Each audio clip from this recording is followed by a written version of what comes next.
Hello, everyone, and welcome to the latest business chat with me, Glenys Chatterley from EBN. That's Effective Business Network. Today, I've got the amazing Chris Allen with me from Charles David Casson. And I love this because he's got everything you're going to need about his business all on the screen. I don't even have to say any of it. So how efficient is he? We're going to be talking about houses, renting them, buying them, other things. Who knows where this conversation will go. So Chris, welcome to Business Chat. Thank you, Glenys. That was a lovely introduction. How are you doing? I'm doing good. Now, tell me a little bit about where you have been that you've come to Charles David Casson and doing what you do. Right. So it's quite a long story, but I'll keep it short. So obviously before the pandemic, I was a taxi driver in London. And I was quite happily doing that job. But then, obviously the lockdown came along, and that's when I thought I need to do something else. And it's something that's been on my mind for a few years anyway before that. So this kind of kick-started me into sort of looking around and seeing what else was out there. And it was around that time that I ended up speaking to Neil from Charles David Casson, and I went to their office in Chelmsford and met Neil, and I met his brother Matt as well. And I kind of straight away knew that we had a synergy, and I knew that these were the right guys for me. And I love the refreshing sort of approach they've got to estate agency.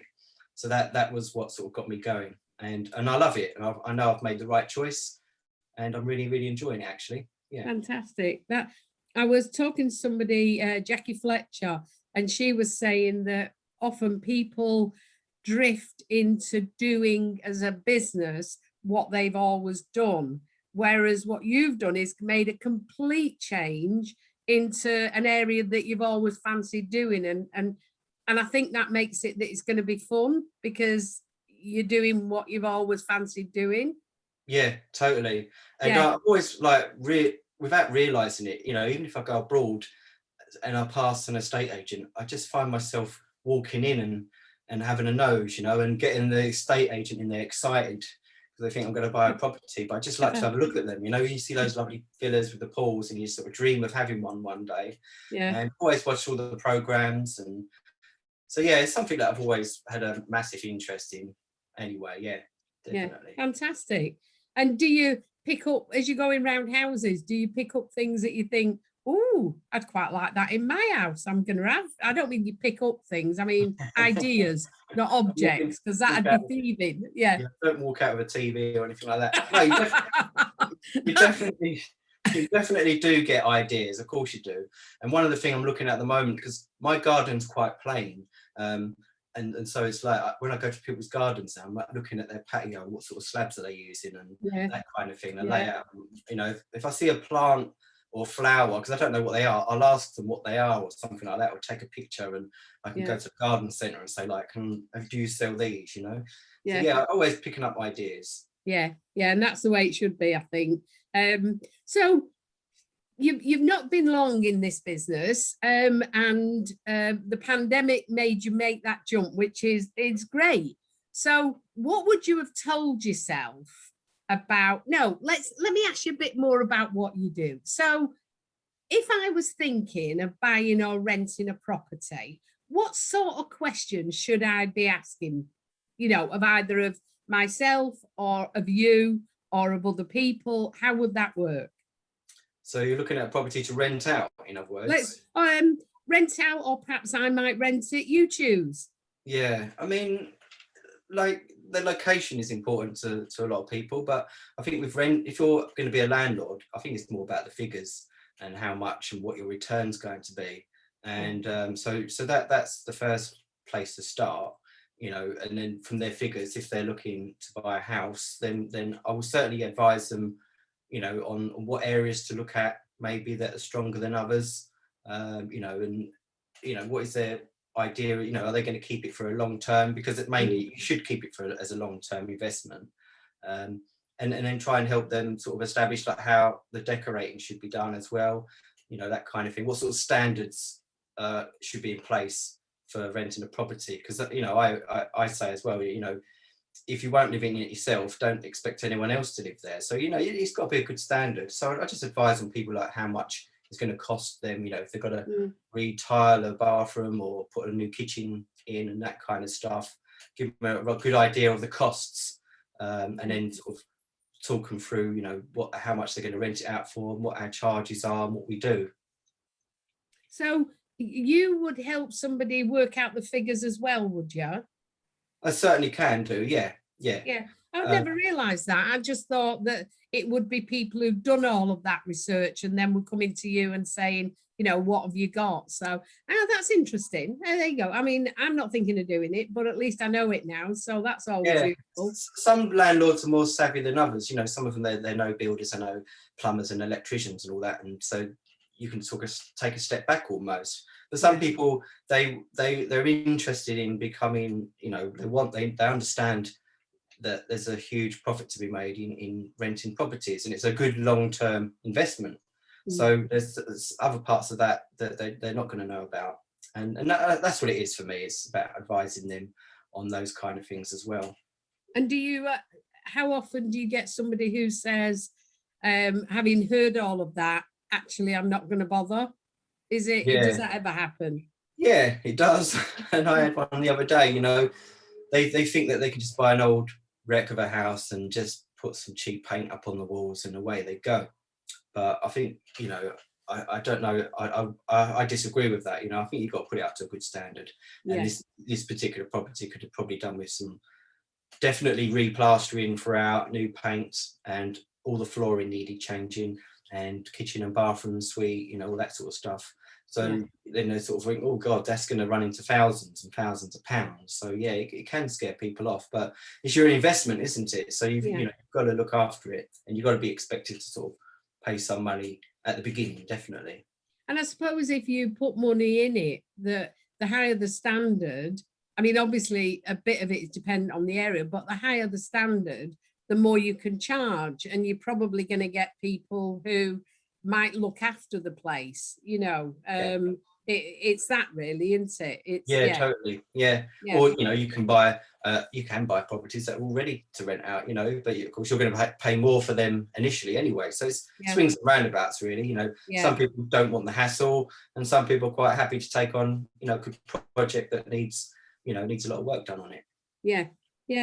Okay, I watch the programs on telly and I think, oh no, not for me. They walk in and there's a complete wreck, and then you see it like 6 months later and it's like a palace, and you think, wow, that's fantastic. But I wouldn't know where to start. I'd be crying every day, really. So not for me. But always interesting to know, because I didn't realise that part of your service was that you would help people who were thinking of doing it. So that's always useful to know. Yeah, definitely. So, when you were thinking of making the change, what advice were you given, or what advice would you, knowing what you know now, would you have wished somebody had given you?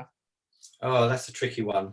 I remember like a couple of years ago, I picked up some estate agents who work in Mayfair, and they were talking, obviously I like to listen in on their conversations, but they were talking about how much money they'd made, and they were going out to quite a posh restaurant in Berkeley Square, and it was obviously going to cost them a fortune. They were going to get on the champagne and stuff, and it was from listening to them I thought, I like this job, I like the sound of this job, and that's kind of what got me going. But advice wise on what I probably wish I'd have started earlier. That I think that's like anything that I've done in my life. I think, oh, why didn't I do this earlier? Like I was probably going to touch on my hobbies, but I wish I'd have started those earlier as well. But that's the only thing. But what I'm happy now with is the fact that I've actually gone and done it, and I'm there now. So at least that's something that I've done. And I did it when I was on the knowledge and I got my badge to work in London. I wish I'd have done that earlier as well. So that's another. I think that's the only thing. I think you're right. I think it's often, people often say to me, when's a good time to start a business? There's never a good time to start a business. Who knows what's going to happen tomorrow or next week? Who thought we were going to go through a pandemic? And yet I know lots of people who started businesses January 2020, February 2020, even March 2020, and they're still around. You know, there isn't a good time. It's either if you're prepared to do it and you're prepared to make that leap. And also, and people who listen to this regularly will know one of my things is if you can't afford to lose the money you're putting in, don't do it. Yeah. Because you could well lose the money you're putting in. That's, you know, so if you couldn't open the window and throw it out, don't put it into your business. Carry on working for somebody else while you develop what you do, you know. So yeah, I'm absolutely. So you touched on hobbies, so now I'm excited. Tell me what you get up to in your spare time, and I'm settling back for the story now. Oh right, I do lots of little things, but like one of my daily routines is that I'll always do yoga in the morning, and that is something that started when I was in Ibiza quite a few years back, and they was doing yoga on the beach really early in the morning. You know, I'd get up when before it was still too hot, sort of thing, go for a swim and then do some yoga, and that's something I've always continued to do. And sometimes when I'm doing yoga in my living room, I can still visualize myself on that beach in Ibiza. Strange, isn't it? How that kind of, you relate the two things. But yeah, then I, once a week I play around a golf. I play over at Brentwood Golf Club with some friends there, and I still like to play football. I don't play in a team so much more nowadays, but I do train with them, so that sort of keeps my fitness going, and it's nice to have a laugh with the lads and that kind of stuff. You know, that's all part of it as well, which I enjoy doing. And I'm also in a band, so I play guitar in a band as well, and so that's something I enjoy doing. It's a great laugh. You know, that's one of the things where I wish I'd have started a lot younger than I actually have, because like we've done some gigs where, you know, we're feeling a bit old because they're all like young teenagers and they're all at university, and we're there in our sort of 40s and stuff, you know. But I love it. It's just great. We make a lot of noise, and it's great fun. And then the other hobby I like doing is traveling. I like traveling as well, and spending time with my wife, of course. So yeah, that I think those sort of things keep me well occupied as well as running my business. So yeah. And the band, what sort of music? So it's a little bit like it's a bit like Stereophonics and Oasis. Quite similar to Oasis, but with a sort of Stereophonics kind of sound. If you can imagine those two together, that's kind of where we're at. Yeah, but is it like that kind of together or that kind of together? You know what I mean? You're ramming them together. Yeah, definitely that. Nice, because our singer sounds like the guy from Stereophonics, so that's why I use that band to give it an example. So if you can imagine him singing for Oasis, that's pretty much us. But we're not as good. We don't write as good as songs. We've got a couple of good sort of foot tappy songs. But yeah, that's where we're at. And I hope we get to do some gigs soon, because I really do miss it. You know, it's a couple of years off now. How often do you do them on average? Did you do them? Not very often, not often enough really. But you know, we could do one every couple of months or so, every three months. You don't want to do it too often, because the best part about it is just us getting together and just sort of like, it doesn't matter what kind of a week you've had. It's just a great de-stress, you know. It's just get even if you just get on the drums for 10 minutes and just de-stress yourself. It's a great feeling.